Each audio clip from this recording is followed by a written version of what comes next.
Welcome to Conscious Conversations. I am Ariana. And I'm Cami. It's in our hearts to expand your mind and reality and elevate the consciousness of the world, one conversation at a time.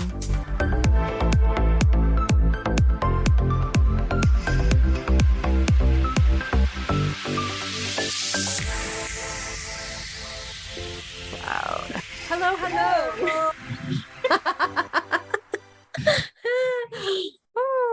Welcome to Conscious Conversations with Ariana and Cami. This is Cami. And this is Ariana. And today we have decided to talk about the extraterrestrial phenomenon that is so up in the mainstream media, especially within the last few days. It's been very, very interesting. I'm not going to say that I've been watching with bated breath at all. In fact, I haven't even watched the congressional hearings. I think similar to most people, that most of what we're gauging from society right now, everybody's kind of, there's some people that are super excited about it, and other people are just kind of like rolling their eyes, like whatever. Like you were saying, you know, people are more interested in their groceries than they are in this topic. Like it's old news. Like, okay, tell us something that we don't know. That seems to be the primary sentiment. Amongst other people in my network, there's some excitement because we're all saying it's about time. We knew this was coming. This is the beginning of disclosure, however you want to say it. Are we ever going to have it really? I don't know.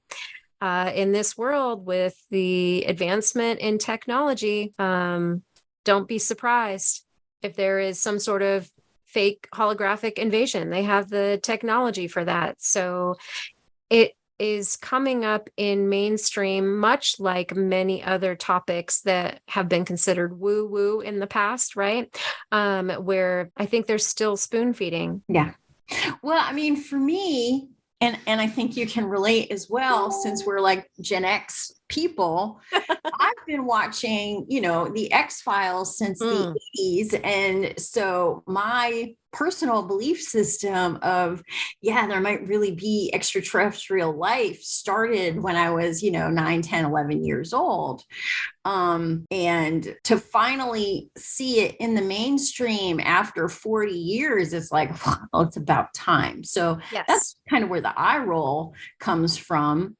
And we've seen so much of it in movies, and, some people call that predictive programming, that it's finally time, or it's finally useful for that to come out into more mainstream. Like I just found a Forbes magazine article written on the just 4 days ago.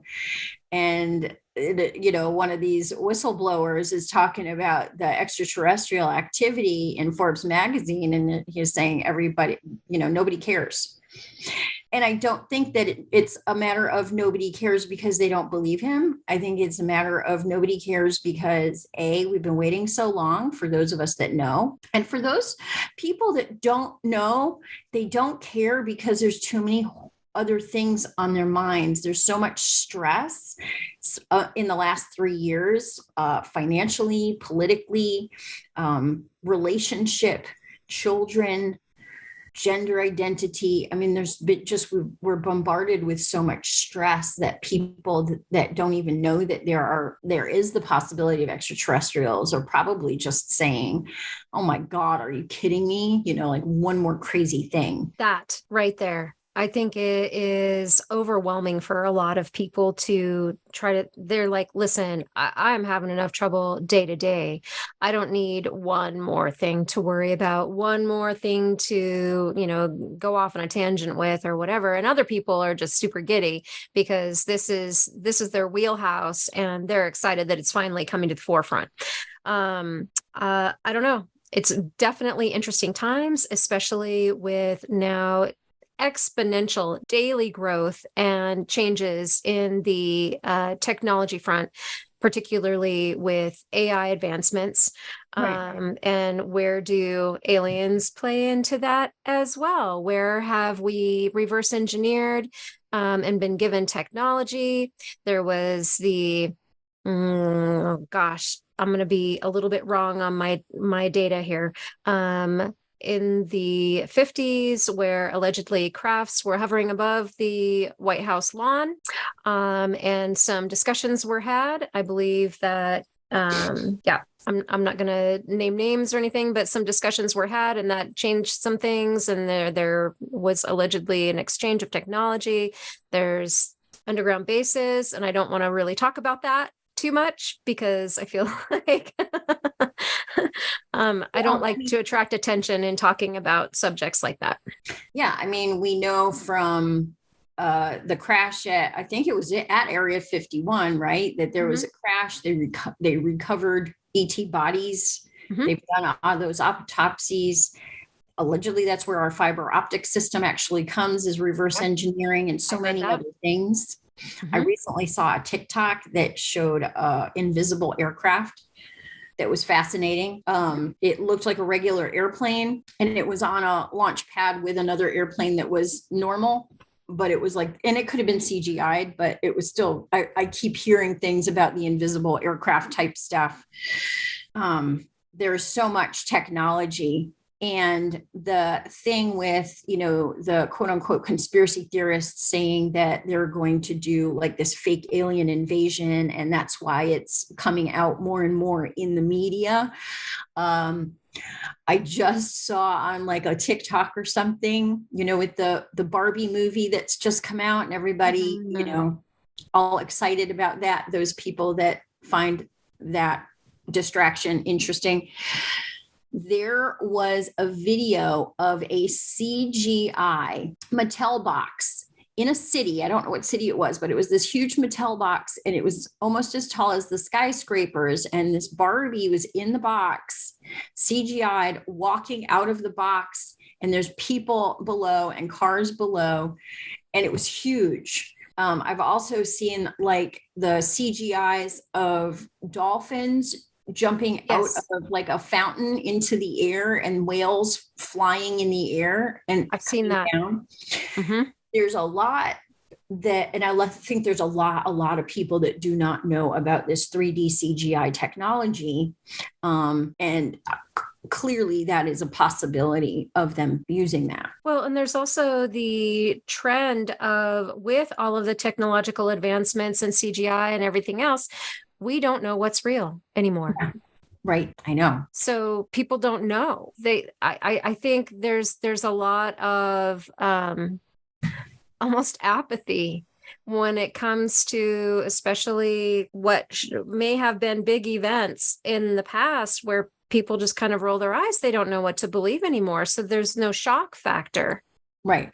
People can't be shocked anymore. They're already so overwhelmed, and their adrenal systems are so completely shot that we just can't be fazed. Exactly.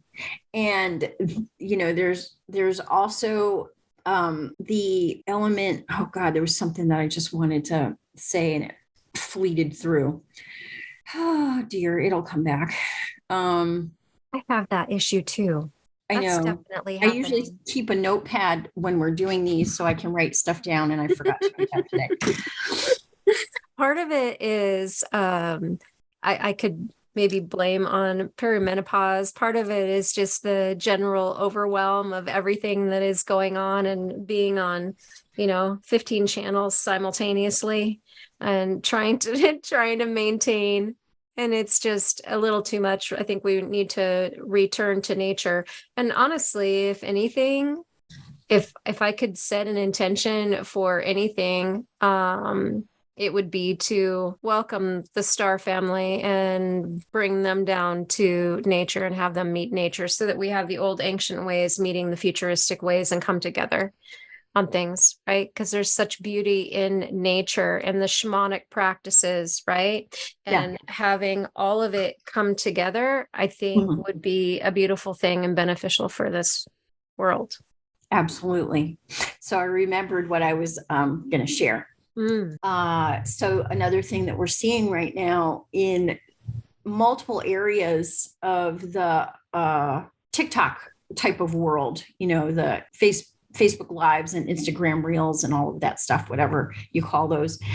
I have seen at least 3 different people on different airlines freaking out about a passenger that is not human that they've interacted with. One of them, I think it was a Chinese airline, and the guy freaked out that the stewards and stewardesses were not human. That was his spin. And then we saw like the one lady that was I think the first one that came out, the one lady that was like, I'm getting off this plane. He's not human. He's not human. And then there was another guy that said that someone on the plane was appearing not human. Now that is really interesting. My mind immediately goes toward what is the agenda, that these are paid actors in some way. Interesting with the finger symbolism that the lady was using, could be completely irrelevant, could be a thing. I don't know. I don't want to, grasp at straws. I find it interesting because I hadn't heard of those. The other 2 that you were talking about, I was only familiar with some of the news that was making the rounds with that one lady. And I found it interesting. They're all trying to pick her apart, saying that she was drunk or whatever. I don't know. Clearly, she was very passionate about whatever. Either she's a fantastic actress. Fantastic. Right. Yes. She was either really, really scared or a fantastic actress. I agree. And we know that there are paid actors, especially for, I've seen the ads for them. Yeah, but we also know that there are reptilians taking on human form and do a little shape shifting now and again. So we've seen that, right? So what I find interesting is the men freaking out about it, because the whole tendency to get really emotional about something is more of a feminine stereotype. Yeah. She's crazy. Yes. So the fact that now there are a couple of men is just interesting societally, because we're not used to seeing men freak out. One of them allegedly was trying to open, I'm assuming the plane had not taken off yet, was trying to open like the emergency hatch to get off the plane. And where is this drawing into people's fear and adding to that whole narrative of being afraid of the, something that we don't recognize as human? Are they, AI bots that have been created? They've made a lot of advancements in that technology as well. Right. Where I struggle is in the private sector. There's actually potentially more advancement. We expect a lot from like secret government activities and whatever, and things run so slowly in the government. It's much like a really, really large corporation where it almost takes an act of God to get anything done, because things are so laborious. And really, let's be honest, so many people are inept. We're really giving them too much credit. But I've also met people. How much of all of that is the surface government, and the ineptitude is by design, and then there's some underlying system that's lightning speed and doing stuff that we don't know about, Absolutely. I believe that it is there, because can't name any names. I do not have any valid sources. I just know I've had some very interesting discussions with people with military backgrounds who have seen things that, and this was decades ago. Yeah. And they said, I saw this, and this was decades ago. Where are they now with the technology? Right. So, well, there is one, fairly well-known podcaster. Are videos called podcasts? We used to call them vlogs. Right? Vlogs. Yeah. Vlogs. Remember vlogging, video blog? Yes. Who is very open, has been very open about his experiences, not only with personal experiences with ETs, but personal experiences with some of these underground military tours because of his stature, and because it's out there in the public on Rumble, I will say that his name is Simon Parks. Oh, and he was a British politician turned truther. And you can find his videos. And he talks about going into some of those underground areas and seeing ET some things and hybrid cloning activities and all that stuff. Really interesting stuff. So yes. And we've seen many underground videos of people that have allegedly been in the underground areas and making all kinds of really chilling claims. Mm-hmm. Yeah. Yep, there's that. And then on the other side, there are supposedly benevolent forces that seem to be active. And there again, we come around to what's real. I mean, what are we tapping into, especially with the benevolent forces that, I don't know, some people claim to have had, first-hand experience, and they've come forward with some really interesting information. I've definitely had some of my own interesting experiences, but can I say that I've had 3D encounters with beings? I can't say that. For me, the way that I operate is I'm tuning into, it's almost like radio stations, right? But it's like galactic radio stations where I'm tuning into and translating into English this data that I'm getting and having conversation. And it definitely feels like a personality. It feels like a frequency, the different collectives that I feel that I've communicated with. But is it just some big data collection? Yeah. Is it all AI? I consider that is a possibility, that I'm just tapped into some big collective quantum AI and that it's not really real. I don't know. Right. Well, but I feel that it's there. There's definitely information that comes through that is way wiser and more loving than I am as a human. Yeah. There is some new information, and I'm not going to say privy. Privy isn't the term that I want to use. I'm able to tap into some information that helps people.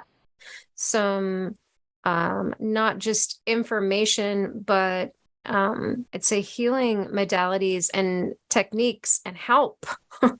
Yeah. That somehow helps people. Yeah. And that I love. And that's a totally different slant on, the underground bases and other stuff. So what I'm saying is, I believe it is all possible, all of it. Well, and I mean, not to harp on the underground base concept, but, inferring that what's going on in the underground are the beings that may or may not be there. Are they all evil, or are they being forced to do evil by malevolent powers in our leadership? You know what I mean? We don't know. We don't know. I suppose that is a possibility, and maybe a mix. I mean, it's certainly definitely a mix. And then there's also a lot of interpretation, something that we view as negative or malicious or whatever. Maybe it's just coming from a different viewpoint. If you're coming from a different viewpoint of somebody that doesn't have the ability to, I'm using the word ability. Wow, that is interesting, because the word burden is being dropped in, and I need to figure out where that's coming from. The burden of emotions, right? That we have, especially in these human bodies. Sometimes the emotions can be burdensome, I suppose, but there may be a perspective where emotions are seen are deemed burdensome as instead of an asset, right? I prefer to view them as an asset. We can use them as an asset. Anyway, if you have some beings that don't have the ability to tap into emotions, to feel emotions, to experience that, they don't know what it feels like. They don't know what fear is. They don't know of its effects on the bodies, right? They don't understand that. Yeah. Right. They're purely coming at it from like a logical standpoint and a curiosity and research and whatever. That's their standpoint. So they don't understand what we consider to be pain. They don't get it. Right. So it's not that they're necessarily nefarious. It's that they just don't understand it. Right. There are other beings that I think understand emotion and how to leverage that to meet their own agendas.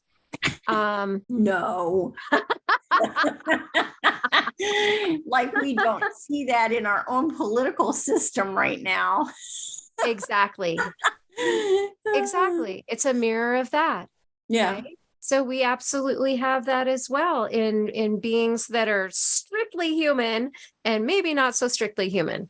Yeah, exactly. We have the entire gamut. And I think that I can understand people wanting to go hide their heads in the sand because it is a lot to take on. Yeah. It is a lot to try to hold all of it as not just existing, but how much do you allow to exist? Who's the gatekeeper? Who decides what's good and what's bad? That's an individual decision. That's an individual judgment, I would say. Mm-hmm. There's just so much that's out there, and people are overwhelmed enough with their daily lives and looking for escape tactics, right? Every day through, drugs, alcohol, your substance of choice, as well as, through your emotional addiction of choice and, different television programs and games and what have you, because real life, whatever that is, may be a little too overwhelming. So people are overwhelmed enough. And what is distraction? That's the thing. What is distraction? The Barbie movie. Some people think it has great merit. I have seen a lot of people really promoting the Barbie movie for, woman power. And I can kind of see that. What is the tagline? Barbie is everything. Ken is just Ken. Something like that. Well, I mean, I haven't seen it. I don't align with demeaning men. And that movement has, I hope has seen its day. And with everything that's going on with the confusion between what is a man and what is a woman, and the whole Me Too movement of man hating, and the feminist movement of I can do everything a guy can do and I don't need a man. My point of view is that that's all by design to destroy our unification of men and women, our family unit of the mother and the father. And so that Barbie tagline does kind of trigger me as just being more unhealthy fodder in our society to pit the sexes against each other in a way. Pit anyone against each other. Yeah, absolutely. That's where we are. And that's what we need to be aware of. I didn't see the Barbie movie, but, we've got tall, big boob, blonde hair, white skin, blue eyes. Do they have a Latina Barbie in the movie? Do they have any Black people in the movie looking cool and being empowered also? Or is this, more of that demeaning to anyone who's not white stuff too? I don't know. I don't know. I haven't seen it, so I can't speak on that. But yeah, if it is that, then I find that disappointing. Yeah. So anyway, back to ETs. Back to ETs. Back to ETs. Something I wanted to. Is that a ploy to like push the tall whites? I don't know. Oh yeah, the Nordic ETs. I don't know. I don't know. So I saw a post on one of my friend's Facebook walls a few days ago, and I find her very knowledgeable and very awake, but she was bashing someone named Dr. Stephen Greer. And he has many documentaries. One of them is called Disclosure. And he has a group called CE5. And he encourages common people to learn how to meditate and connect and have contact with ETs as common people. His mission statement, I have a lot of respect for, because he's aware that the government being the spokespeople with ETs for us humanity is probably a dangerous thing, and that humanity as a whole should be attempting their own contact, so that our leadership that has their own agenda is not speaking on all of our behalf and maybe causing trouble for us. So I have a lot of respect for him and what he's doing. And she was bashing him among several other, I guess, ET truth spreaders. You know what I mean?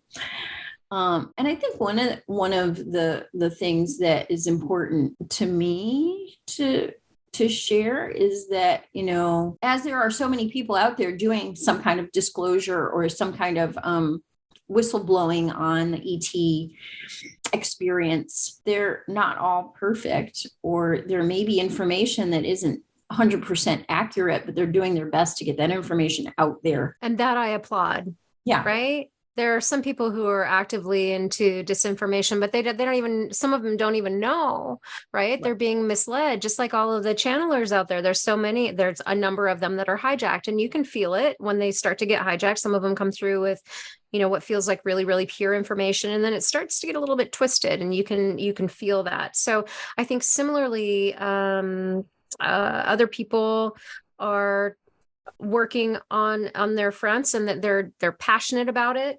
I am familiar with Dr. Stephen Greer, and I am sort of undecided on him. I would be really curious, but I like your take on it, that he's encouraging people to study these topics. He has the CE5 application, and now apparently I just heard actually yesterday, I happened to catch somebody on a TikTok who has been apparently doing these studies for 20 some years, has a radio show over on the East Coast, and was talking about the CE5 application and getting groups together of doing these things, and they apparently have really upgraded the CE5 application. And I don't remember the gentleman's name, so I can't really share it to promote his channel. Commander something. Interesting conversations. I love that it's getting to be more mainstream. I would be really curious what your friend's stance on it was, why she felt that these people were disinfo agents for some reason. Do I feel like like Stephen Greer definitely has his perspective, and do I agree 100% with his perspective? No, I don't, but everybody has their own, view of the world based on their experience.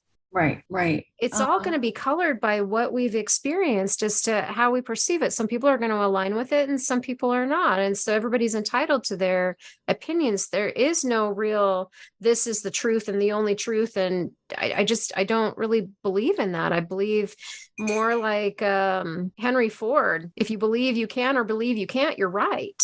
Yeah. Right. So much of it goes as far as the way our perspectives work and this matrix works. So much of it is fed from the inside of the beliefs that we have formed or have been programmed into us. And then what projects out, what we see on the outside world tends to be a projection of what we have formed inside of us as our beliefs. Yeah.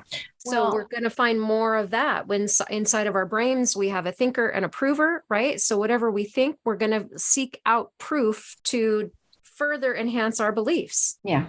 It takes an awful lot to completely rock that and turn that over. And then you've got cognitive dissonance where people freak out when you pull the rug out from under them and offer something. What's happening. That is what's happening. Right. Yeah. The human psyche is fascinating.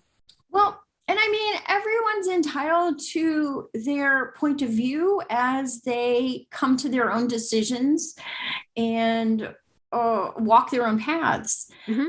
We see, back to the Stephen Greer topic, I'm seeing some similar stuff with the movie, The Sound of Freedom. The Yes. Sound of Freedom is out and really bringing more mainstream awareness to the trafficking topic. And I've got some truther friends that are like, yeah, but the producer, I forgot his name. The producer said that they got most of their funding from this Mexican cartel guy and his family. And so, they're just doing it. They're just doing this for them. And it's all controlled psyop and opposition and blah, blah, blah. And I'm like, even if that's true, if the funding came from a less than savory place, and maybe those people are even what might be termed the black hats, right? Or the deep state workers, or whatever you want to call it. Mm-hmm. What's happening with that, and God or the creator, or the source energy seems to find a way to work with evil as well as good, and make that use whatever sources for the outcomes desired. So as more and more people are seeing this movie, does it matter where the money originally came from? I am going to agree with that. And I am really, really chewing on what you just said, because I also agree with that source, creator, God, will use whatever in order to achieve a desired outcome, which one thing I truly believe is that the universe is conspiring in my favor. I would have a really, really hard time functioning if I believed otherwise. Yeah. And when it comes down to it, that's ultimately one thing that I can say of everything. Like, I'm not sure about this. I'm not sure about that. I've been through so many different phases on what I believe, what I don't believe, or whatever. That's something that I can hang on to. And that's about all at this point. What I've heard with the feedback on that movie is that they talked about it happening in other countries. I think that's an introduction so that people are really chewing on the topic and, seeing, yes, indeed, this is a possibility. This isn't just, conspiracy theory, and that it's bringing attention to human trafficking. Right. And then wait till they start. Wait till the potential truth of who is at the upper echelon of doing those traffickings starts to come out. There's going to be talk about cognitive dissonance. Mm-hmm. It's going to shake a lot of people's foundations. I feel like if everything came to light overnight, people just wouldn't be able to handle it. We're already having enough trouble with people losing their minds literally over the intensity of everything that's being revealed, especially right now. We are doesn't apocalypse mean lifting of the veil literally? I'm pretty sure I haven't done the etymology on that. That is a really great idea. Well, let's check it out, because I think that is what we're experiencing. And so we may, rather than, this is the end of times, well, maybe it's the beginning of something else, right? Well, we know that just through physics. The end of one thing is always the beginning of something else. There is no ending, as the phoenix is a great representation of that. Yes. I totally agree with you 1,000% that if all of this information came out immediately, that we would see people have literal serious mental breakdowns. Yeah, absolutely. And probably jumping off of buildings and doing all kinds of crazy things. So I can understand that the reticence to reveal things too quickly, right? And by the way, the origin is Old French and ecclesiastical Latin from Greek, apocalypsis from apocalyptin, to uncover or reveal. To uncover or reveal. How cool is that? Yep. So how does that put a different stance on apocalypse? Yeah, we are in the apocalypse. It is an uncovering and a revealing and a bringing out of the darkness. Now there is a light shining on all of the darkness, all of the stuff that has been existing for however long. It's not new. It's been here. We are simply seeing it revealed. And that is honestly, it's challenging, but that's what I look forward to in our regaining our abilities that were allegedly stripped, right? Yeah. As humans, our ability to have strong telepathy, to communicate in different ways that don't even require technology, to use our inborn human talents in order to understand and take on information in a different way. And it will no longer be possible for people to hide things in the dark and have these surreptitious activities, right? Everything will be revealed. And at the same time, I understand people's concern about no longer having privacy. But then if nothing is private anymore, then, where's the guilt and shame? Yeah. Oh, okay. So, Right. Well, the beauty of open communication, like telepathy, is that lying and gaslighting and deception are things that just can't thrive and exist the way they have for centuries. Mm-hmm. Right. Because people will know. So that's what more than they do now, right? Yeah, more than that. Yeah, exactly. Some of us have that intuition of like, whatever you're saying is not. No. Yeah, I don't believe so not just with the advancement of technology, but also with the introduction, if indeed we finally do start collaborating with alleged star family, right? That they have those capabilities. Mm-hmm. So it would become more mainstream for us to then take this on. Oh, is that how that works? Okay, sure. Let's do that. So that's going to become, I don't know, it's very interesting times, Ariana, very, very interesting times we are living in. The things that I am seeing every day that make me a little bit giddy, to be honest. Right. On one hand, it's been frustrating to know and be waiting for everyone else to catch up with us. And on the other hand, to really acknowledge and realize the compassion involved for those that are doing the reveal work, that it's going so slow. They've got to be a little bit frustrated too, right?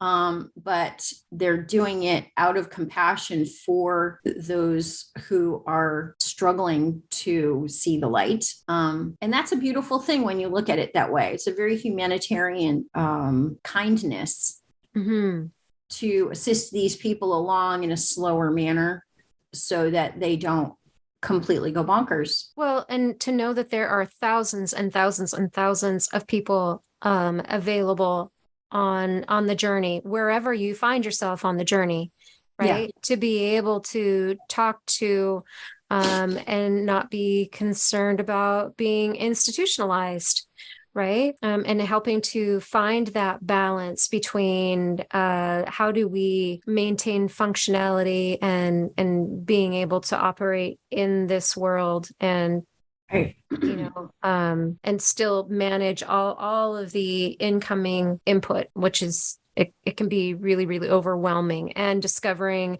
new abilities. And all of a sudden I'm waking up to this. And one common thing that I find with people is that they get they feel like it's their job to tell everybody, right? That's a phase.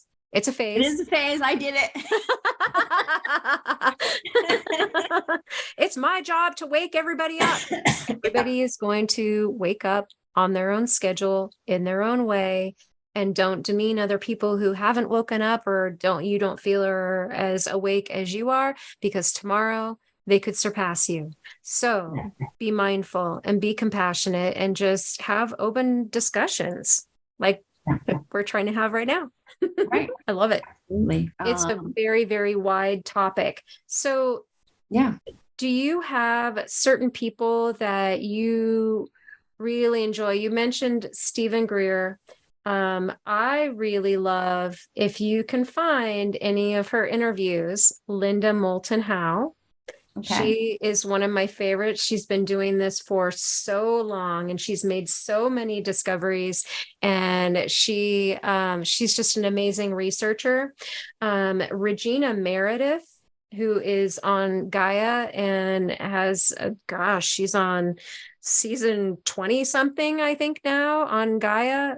I don't remember the name of her show, but honestly, she is one of my favorite interviewers. She is so smart and she is so prepared for her interviews. She has such engaging discussions.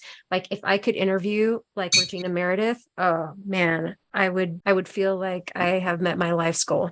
But I'm just not sure that that's in the cards for me. I have lots of other projects to work on. So she is dedicated to her craft and she is amazing. And she has interviewed so many people on so many topics. If you have a Gaia subscription, and you haven't seen her, I don't know how you've missed her. That's funny. I missed her, but that's okay. I'll look for her now. Yeah. Now that I know. For me, Simon Parks, as I mentioned earlier, has some fabulous personal accounts that he shares both with ETs and with ET knowledgeable military type people. Obviously, what he can share there is limited, but there's enough there that's very fascinating. I've got several books by Jim Marrs. Mm-hmm. Our Occulted History is a really good book, which is quite fascinating as well. And then I'm trying to think of the author of Behold a Pale White Horse. Oh yeah. That's an older book, and that is an older book. And then there's always the Zachariah Sitchin stuff, right? I definitely went down the Anunnaki rabbit hole for quite a while in trying to unwind that one. That is very interesting. I'm thinking like I'll have to look up his name. I want to say Robert Morningstar, Native American, shares basically cosmology. There's Gigi Young is very interesting. So that whole trail is interesting, and I see news on it every now and then. I did see something more recently, and it was like in a mainstream news platform about scientists identifying another planet, right? And Planet X. And gosh, I've been hearing about Planet X for 20 years. Right. So there's that's a whole other rabbit hole to go down. I'm not sure that I am prepared for that. Is that a reality? Yes. Have I gained different perspectives in tapping into different collectives? Yes. Are there good ones and bad ones as far as just the Anunnaki? That's just like one of many.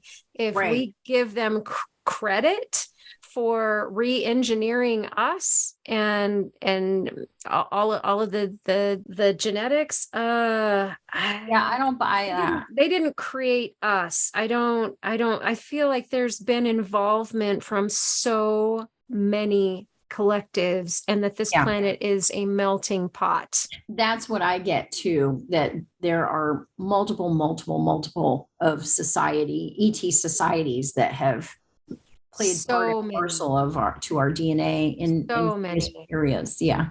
I'm feeling like I need to reference, it's in my way back in my brain, so I'm not able to pull it up, like Lissa Royal Holt with Prism of Lyra. There's a lot of people that reference that one. That's a let me look at it real quick.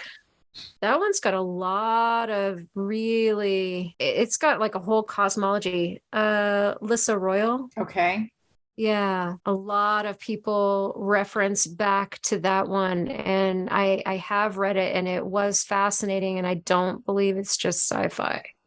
So that's an interesting source if you want to look at cosmology and different collectives and the history of Earth. Let me make sure that I was correct on the Robert Morningstar. Yeah, there's a lot of great information. So much information, and okay, so that's the thing. If this is something that you really want to go into and go down rabbit holes, then do it. Have some fun with it. Yeah. Spend some time in nature, balance it out. Yeah. you need to balance it, because you will lose your mind if you get too far down these rabbit holes. Yeah, The rabbit holes don't end. Okay. If the you rabbit look holes for do not they end. don't end. They just go deeper and deeper and deeper. The rabbit holes do not end. So That is you so need to true. decide where your balance is with your sanity, and where you can still function in this world and actually have conversations with other people if you choose to. I don't like the, how's the weather conversations. I really prefer a lot deeper conversations. And I'm so grateful that there are people like yourself, Ariana. I have a number of people that I can have these amazing conversations with. And I'm so grateful for that, because there are a lot of people. That's another thing I'm finding, is there are a lot of people who are finding themselves alone. They're going through this experience and they feel like, I have nobody else to talk to about this stuff. There are so many people to talk to about this stuff. So many people. It's not in hiding anymore. It is so mainstream. There are so many people available. Please, please find some way to reach out. Just ask for that to be shown to you. Please have stuff show up. And you know what? It's going to show up. You're going to find people that you're able to have these conversations with, so that you don't feel alone. You're not alone. And that's really what these times are about. And the fact that all of this stuff is coming to light, and that people are coming together in whatever their pursuits are. There's somebody to talk to about whatever it is that you want to talk to. Yeah, absolutely. And just so that's the blessing of social media, is that it can connect you to people of so many different topics, whether through like Meetup, or because for a while there I had a CE5 meetup for people to get together and try to do contact, and it was really fun. Or just, Twitter Spaces or Facebook groups, or wherever you want to go. There's plenty of ways to connect. You're never alone. Never. Agreed. Yeah. And ultimately, that's what it comes down to for me, is connecting. I think that is where we need to focus on. How are we connecting? Even, whether you're connecting over social media, or whether you're talking on the phone, old style, whether you are establishing face-to-face relationships. I know it's hard. I understand that people have been hurt by other people. Work on your own internal healing, establish relationships, find safety in yourself, find safety in other people that you can have conversations with, conscious conversations if you like. And, we are starting a Facebook group as well to engage in conscious conversations. So Ariana is working on setting that up. And we'd love to have you join. If you want to join, that would be super fun. Let's help give us topic ideas. What do you want to talk about? We have a whole list of topics, and, so many times we come to these and we talk for a few minutes beforehand, and most of it we've decided is just off the cuff. Let's see where the conversation goes. Yeah, absolutely. Just like this one. And just like this one. We've been all over the place. I thought at some point we might even share if we had our own experiences with ETs or UFOs or anything like that. I did. I'm still a little undecided on it, but I had a beautiful experience on my recent trip. I stopped off on the way home at Isetti Ranch and spent the night at Isetti Ranch in one of their little guest rooms. And I didn't camp out. I stayed in one of the meditation rooms, and it was super sweet. And the staff there was very welcoming and very sweet. And I just adore James Gilliland. He's just a sweetheart. I really wish that I could have connected and had some really in-depth conversations with him. I think that I know that a few times I walked past and he was with a group of people that I think that he's known for a really long time, and they were having some discussions, and I was like, I want to just go and sit and have conversations with them. These are like such juicy topics, and I would have so much to gain from and contribute to this conversation, but my own shyness, I didn't do that. So I just spent the time walking around. I talked with people if they kind of like were in front of me, and just tried to contribute general positive energy to the whole place. During Skywatch, I played the crystal bowls, and there was like a ton of activity. It was hard because I was like playing the crystal bowls, and so I wasn't able to look up, but they had the pointers where they would point at like different ships and say, come on, power up, power up, power up. And then there seemed to be a response from that. There was a ton of activity on the mountain. James had some amazing night vision goggles. Oh my gosh, I'm a fan. If I had like $3,000 to drop, because I don't know, like I did order some cheap ones, but like some really good night vision goggles. Looking with the night vision goggles, I was like, whoa, that was a game changer, a whole different experience. Things that I did not see like just with my normal vision at all. There was so much activity going on, and especially on the mountain. That was fascinating. I could see, and this is the one thing, like I can't explain this as, oh, that's a satellite or whatever. Now, James says that you're not going to see the satellites. The satellites aren't going to light up because the sun's on the other side of the earth, especially when it was late at night. I think if they're far enough out, maybe they may reflect light. So I'm not positive about that. I'm looking for something that is erratic behavior that I can't explain away scientifically. Right. Yeah. And I saw that coming off the mountain with the night vision goggles. There were chips coming out of the mountain. There's no way else that I can explain this. I don't know. There was activity and lights and like what appeared to be communication between things that were moving in the sky with like beams of light. Stuff that I cannot really explain. So if nothing else, it opened up the possibility because I've felt like maybe I'm seeing cloud ships, or maybe they're just clouds, right? I feel like I'm in communication, like I've talked before, where I tap into channels and get information that definitely does not come from me. I don't know what I'm tapping into sometimes, right? I have to get a feel for it. Does this feel benevolent or malevolent? And there's so many experiences I could share with astral travel and all that other kind of stuff, but that's a different topic. What I have been looking for is the actual sort of 3D, what I would consider to be potentially irrefutable evidence, right? Mm-hmm. I'll just say that my mind was open to, what I have seen before is this might actually be ships and not just satellites, because I've written everything off as satellites, right? Right. So anyway, my mind has been opened to it. I'm still not entirely convinced, although I'm still a little mind blown from the activity that I saw with the beams of light that I saw between the different movements in the sky, and with things coming out of the mountain. That was happening. That was happening, awesome. And I can't. I saw that, but I don't think I would have seen it without the night vision goggles. So that was definitely a game changer. I would highly recommend it to anybody who is able to have that experience. And I really love what they're doing on the ranch. I love the way that they've structured it. I like the level of safety. It feels safe. Mm-hmm. And welcoming. Yeah. They have, I took some video. I'll have to share it. I really have not shared most of the pictures and video from my trip. But I do have a bunch of pictures, at least. They have like, it's like a labyrinth, but it's like a galactic family labyrinth. So they have little altars inside that are, for Andromedans, Sirians, Arcturians, Bigfoot, different star families and whatever. And they have all these.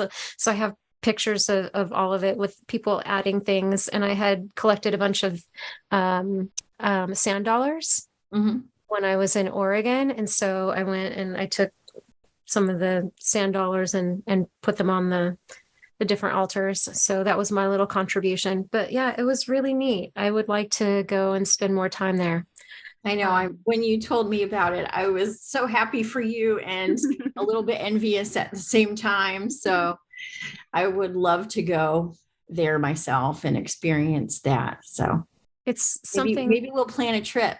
Maybe we will. It's Maybe something we'll have a conscious conversations retreat at Ascetti Ranch. They do hold retreats. They do. There was actually an event that was being held there when I was there. And so the instructions were don't get in the middle of it. They're actually having a retreat and an event and let them do their thing. But it appears that people do hold events there. So that is a possibility. Who wants to do that? I know. How cool would that be? Oh my God.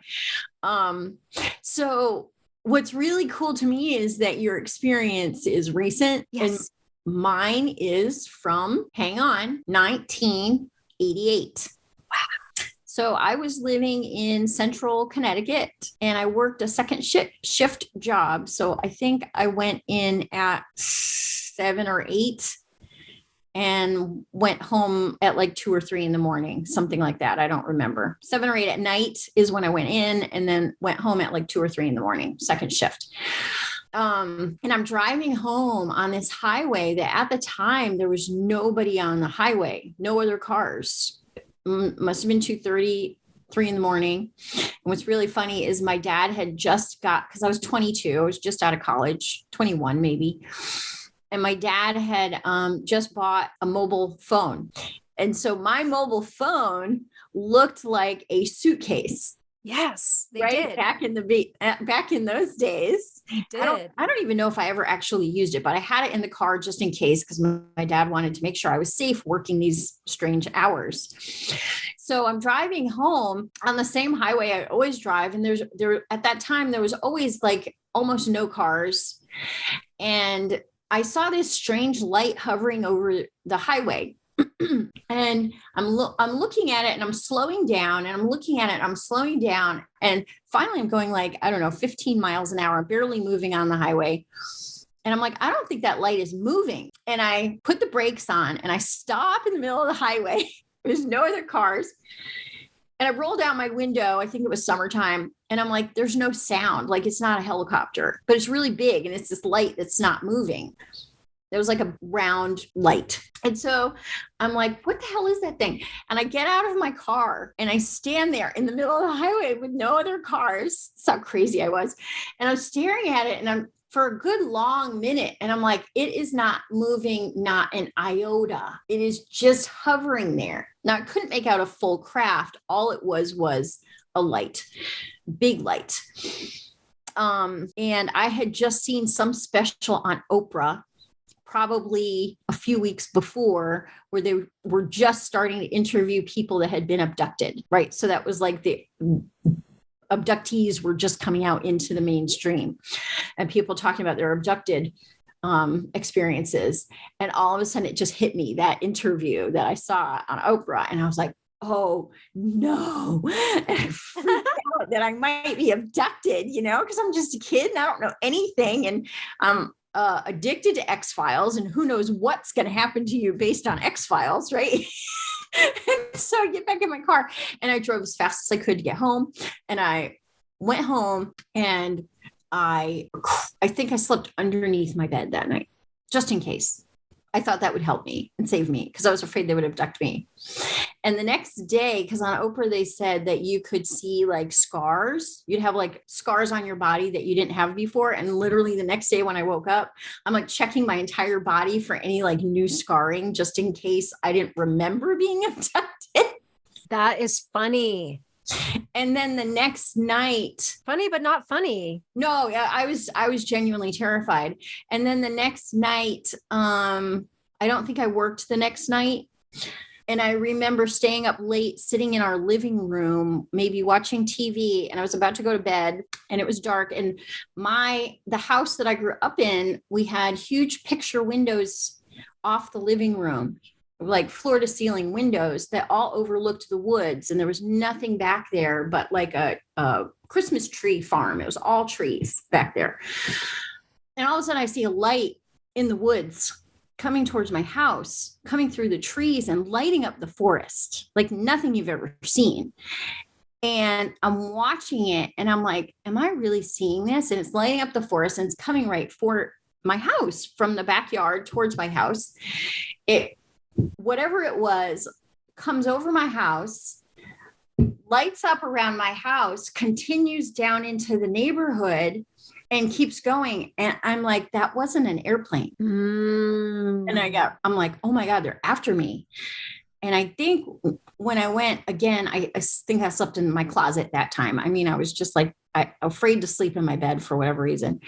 And I remember praying, and I was just like, I don't want to be abducted. I don't want to be abducted. So if for any reason, from my point of view, if for any reason that was like star family stuff, trying to contact me or anything, whatever it was, backed off, because I never had a sighting again. So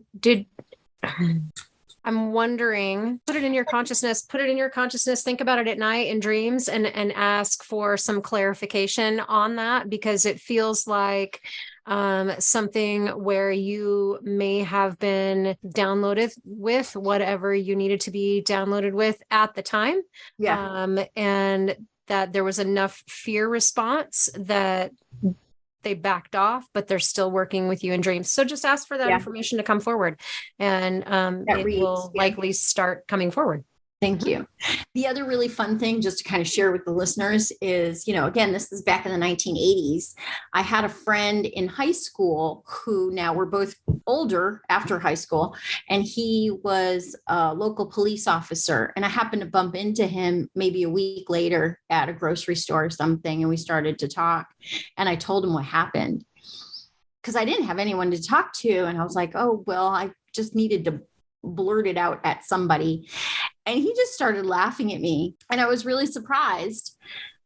He said to me, pretty much the entire police force has had interactions with UFOs in our area. It's not, this is not a surprise. It's not uncommon. And I was like, but why doesn't anyone know? Why isn't it in the newspapers? So this has been going on for a long, long time. It's been going on for so long. And you hear stuff from people that are, in, we'll say, positions of authority, or have been in positions of authority. And they're like, oh yeah, it's like everybody knows that this is a thing, right? And they believe that the public is not ready for it. I haven't seen as much sentiment recently as I have in previous years. Well, we'll just shoot them down and blah, blah, blah. You know what? With the advanced technology, you can't even see them. First of all, many of them, I believe, today, I believe that they are not even able to function in the density of this planet, right? So they can't come from where they come from and still function here. And I have a little puppy that just came to see me. Right. Yeah, that's interesting, because last night I was just watching on Gaia about sacred geometry. Yeah. And they were talking about, I don't want to go into that too much since it's not really the topic. Right.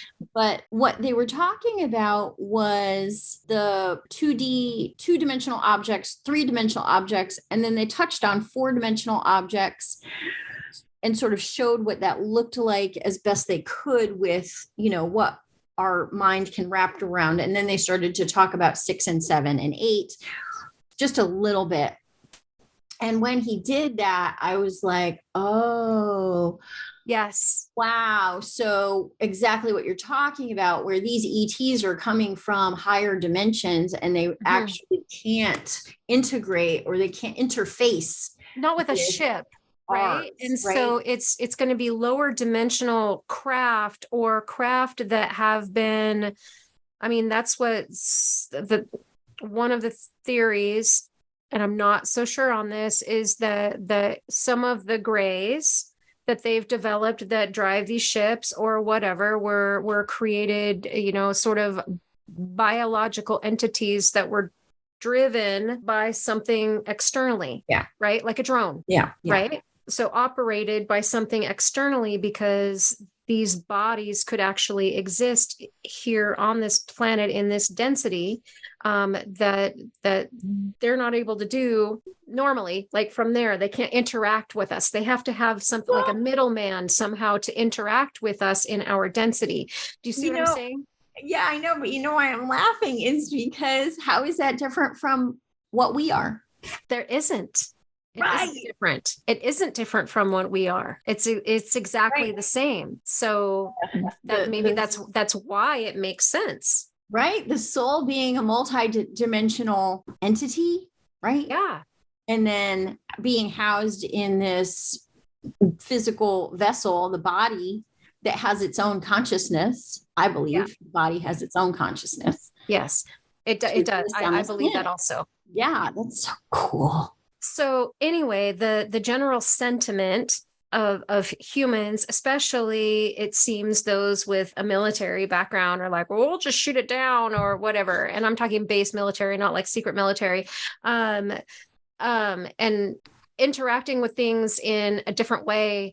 It's very, very aggressive, and like you're going to be able to, like, first of all, they're going to know your intentions. They're going to be able to read your intentions. They're going to be able to interact with you. They'll either wipe your brain so that you're not going to remember anything, or they will influence your emotions so that you'll feel this peace and calm and that you won't be afraid.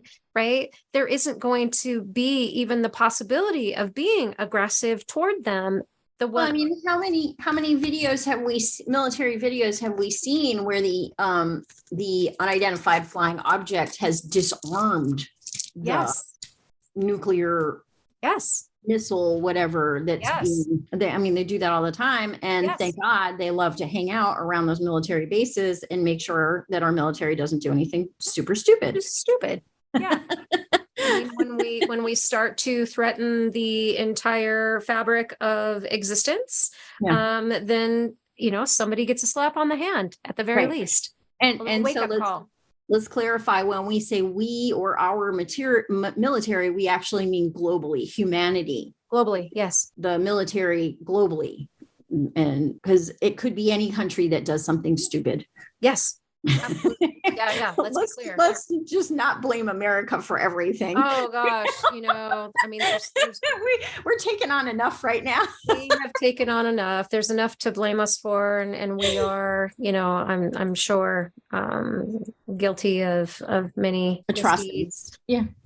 But it's not us, it's it's the leadership of evil beings. So, and that is a whole other thing about the hierarchy that actually Robert Morningstar goes into about not just the hierarchy on this planet, but perhaps where the orders are coming from and driven by. So that it's a very, very interesting research if you decide to go into that. Another thing that I wanted to mention, something that I read years and years and years ago, that I love this story. If it's a story, wow. It's mind blowing. And this guy is super creative. I don't know. Like I've seen interviews with him, and I think this is like beyond what he could just come up with, but maybe I'm wrong. So it's called the Jehovah Prophecy, but it's not spelled like it sounds. So it sounds like Jehovah. That's how it's pronounced, but it's TH, and there is a similarity in the line there, and they get to it in the book, but it's spelled THIAOOUBA. Jehovah Prophecy. It's about this guy that was allegedly physically taken away and taken to another planet and shown some really, really amazing things and people, and given some very interesting information. And it is a wild ride, and at the very least, a fantastic read, my opinion. That sounds awesome. Yeah. I look back on my UFO sightings now, and I'm like, dang it. Why didn't I just tell him, come get me? I go on an adventure like that, that is one thing this book definitely opened my eyes to some different things, some different adventures that some people may or may not be, privy to. I know that he's not the only one that has stories like this, but this one actually got published, and it's hard to find. Like, I always have to try to remember it and dig it out of my brain cells as far as like how to spell it in order to even find it. Right. But it comes up into my awareness every several years. But it's an interesting one. So I'm going to put that out there for a very entertaining read, if nothing else. Cool. I love it. So we've gone all over the place. I don't even know how long we've been running. I haven't been paying attention. I'm actually looking at the time and I'm like, wow, this has been such a fun topic. I'm so glad that we chose to talk about this today. Oh, it's one of my favorite topics. I know, me too. Me too. Is there anything else that you feel like we need to get to today, or should we like have another part 2 some other time? Well, I mean, definitely the part 2 would be getting into the starseed family stuff, which I think would be really, really fun. Mm-hmm. And obviously, if we have questions or comments from listeners, that would be exciting as well. Yeah, that would be. I'd love to hear from people. What are your thoughts? What suggestions do you have? We're open. We're just here to have the conversations. Yes, absolutely. Mm-hmm. And to offer support to people that are discovering some of these topics and feeling like they don't have anybody else to talk to about them, or needing support in balancing it out. Am I losing my freaking mind? How do I function with all of this stuff? Yeah, all of the above and more. Mm-hmm. So until next time, friends, keep your eyes on the skies. Keep your conversations conscious. I love it. Awesome. Talk soon. Thank you for joining us on this episode of Conscious Conversations. We hope that the insights and wisdom shared here have resonated with you and sparked new pathways of growth and transformation. We value your presence and engagement, and we invite you to be an active part of our conscious community. Your comments, questions, and shares contribute to the collective expansion of knowledge and awareness. If you've enjoyed today's episode, please take a moment to leave a comment or share it with someone who might benefit from these transformative conversations. Together, we can create ripples of positive change. We also offer personalized sessions and resources to support you on your journey of personal growth and spiritual healing. Visit our websites listed in the comments section to explore the various energetic healing modalities and sessions we provide. Remember, conscious growth is a continuous journey, and we're honored to walk this path with you. Subscribe to our podcast, stay connected, and never miss an episode as we explore new dimensions of consciousness and elevate the collective vibration. Join us next time for another enlightening episode of Conscious Conversations. Until then, keep expanding your mind and embracing the infinite possibilities that lie within.